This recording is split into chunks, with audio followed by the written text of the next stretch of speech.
Hey there, ladies and gentlemen, and welcome back. I'm your host, PattSun, and today we're going to be taking a look at r/Surviving Infidelity, where OP's fiancé had a one-night stand and refuses to cut contact with the affair partner. Let's begin.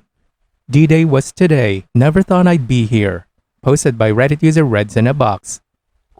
My fiancé and I have been together for about 5 years. After months of her seeming annoyed, distant, and somewhat secretive with her phone, I say somewhat because of the times this has happened to me before. She hid things very well. I finally prayed it out of her today that she had a one-night stand with a coworker, unprotected, in the back of a fucking car. To say I'm devastated lacks justice. We have a son who turns 1 tomorrow, and he's the light of my life. I'm so terrified of what his life will be like, not ever knowing how his parents were when they were together. To make it simple, I'll lay out some things that I have done. I had already had a hunch something was wrong for so long. I had terms of reconciliation already made in case that's the route I wanted to go. She left for half the day and I told her to come back so we could attempt to see if she was willing to put in the work to try and salvage our relationship. The terms were: 1. She personally calls the affair partner's wife and tells her what happened.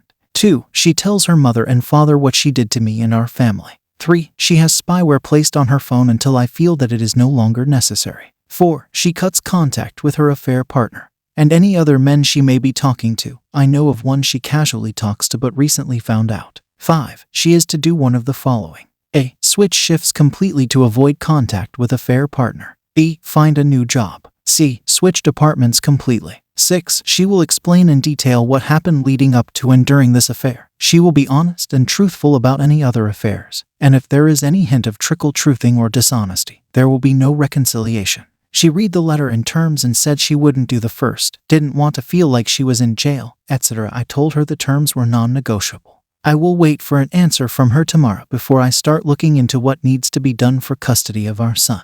It needs to be said that I really do love this woman. Beyond words, I am hurt and angry. I kept my cool through this entire process, which was hard, but I did. She accepted that what she did was wrong, but I just don't feel remorse yet. It's really hard to say, but I feel like she was too scared to leave, so she did this to make me force her out. I'm having trouble not focusing on the thoughts and images of another man with her. I don't know him, but I did find his Facebook, and to say he is far more cut and built than I am is an understatement. I feel so less than, so much so that she doesn't know yet that I may not ever bring myself to touch her again, because I feel I will always be in the shadow of the night she threw it all away. I guess if anyone here can help, I'd appreciate it. Any advice is also appreciated. OP, I don't mean to sound like a complete ass, but you need to get a paternity test on your son. Even if you know the child is yours, a paternity test is a physical representation to your fiancé how devastated you are and how much trust is lost. You want advice, OP? Here's the best one you will ever hear. Leave. Never ever reconcile with a cheater. Taking back a cheater is like eating someone else's vomit. It's just gross.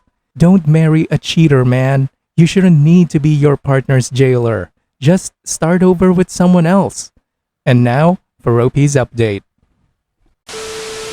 We have been working on reconciliation. She refused to quit her job, or at least change shifts to be completely off a schedule where they would work together. She still refuses to this day. She would tell me that she doesn't talk to him, and that they do not work in the same departments. None of any of that put me at ease. The nights she was at work have been absolute hell for me. I can't sleep. My adrenaline runs nonstop. I constantly text her and ask who she's with. I want her to prove it, etc., etc. A couple of weeks ago, I found a book that was something along the lines of X Steps to Power, and after briefly reading the back, I realized it was essentially a book that aims to give its readers the tools needed to manipulate people. I knew this was something she would never read, so I asked her where it came from, and she said her affair partner. I told her I would throw it away for her, and she stopped me and said she would have her work friend give it back to him. I just shut down. I was so tired of having to explain to her that she shouldn't concern herself with her affair partner. He's going through a divorce and probably losing everything he's worked for with his wife because of what they did. I'm sure the absolute last thing he was worried about was a $25 book, but she just had to make sure he got it back.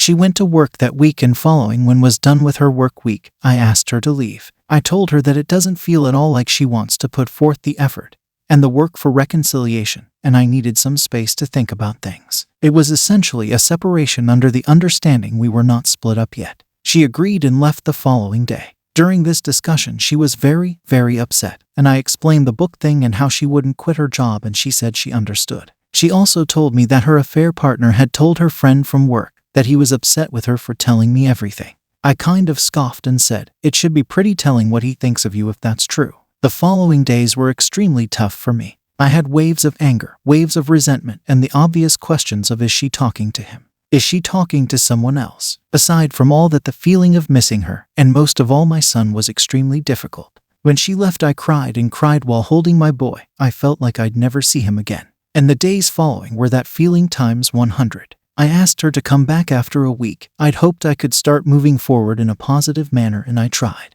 Things were okay. We were intimate. I still feel like I wanted to be intimate for the wrong reasons, and she also felt that way. Fast forward to about a few days ago. I was feeling so disrespected and angry about her not quitting her job or getting her STD testing done. I thought to myself, if it was one time, and she told me out of the guilt she felt and the fear of losing me, I could forgive and move on, but no, it was 3 more times where she went back. 3 more times where she left me at home with our son and didn't care about me or my love. I also found out she was in his home, and before that time, and before I had found out, I sat her down and told her if she wasn't happy, I wouldn't hate her for leaving. This conversation happened in the middle of her affair. We cried, and she told me that she didn't want to leave, and that she loved me and wanted to stay. After I gave her a chance to leave, she didn't, and still went out a week or 2 later and slept with him. If that isn't the most disrespectful kick in the teeth I've ever gotten, I don't know what is. So we had it out. She said that she, again, won't quit, and that she figured since I got tested and was clear she didn't need to.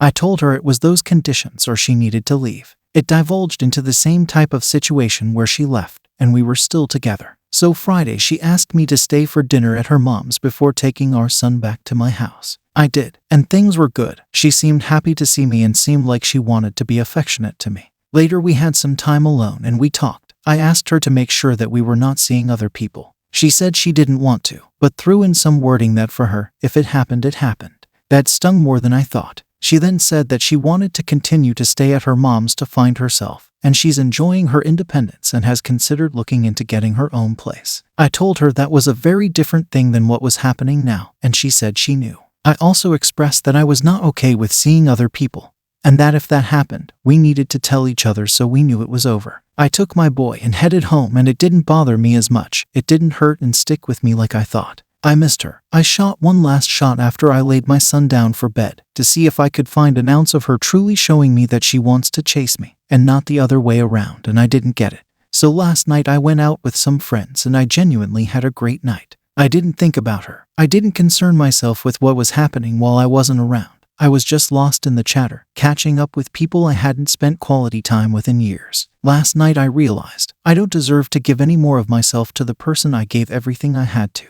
I don't deserve to wonder every night, and I don't deserve to feel so wrong about something that was not my fault. She has had a lot of very bad things happen to her in the past year and a half, with her best friend and oldest brother passing away. I don't doubt or discredit she was not in the best headspace, but I'm tired of people using that as an excuse for what she did to me and our family. There is no excuse for this, so I told her I was done. I laid down some ground rules for co-parenting, and we are having a discussion about custody with our son soon. I have no desire for a nasty battle with her, and I genuinely feel she does not either. My son deserves to be with his mother all the same as me, and that's not something I will try and take away from her so long as she doesn't with me. I am currently still looking for a good counselor. I live in a very rural area, and unless I want to drive a lot, I may have to go a different route via online or something of the sort. Today has been so good. My son and I have been playing trucks together. He's showing me how good he can get up and down off the furniture. And he's also trying to talk and keeps trying to say fishy, because he has a bunch of little toys that are magnetic fish with a little fishing pole he loves to play with.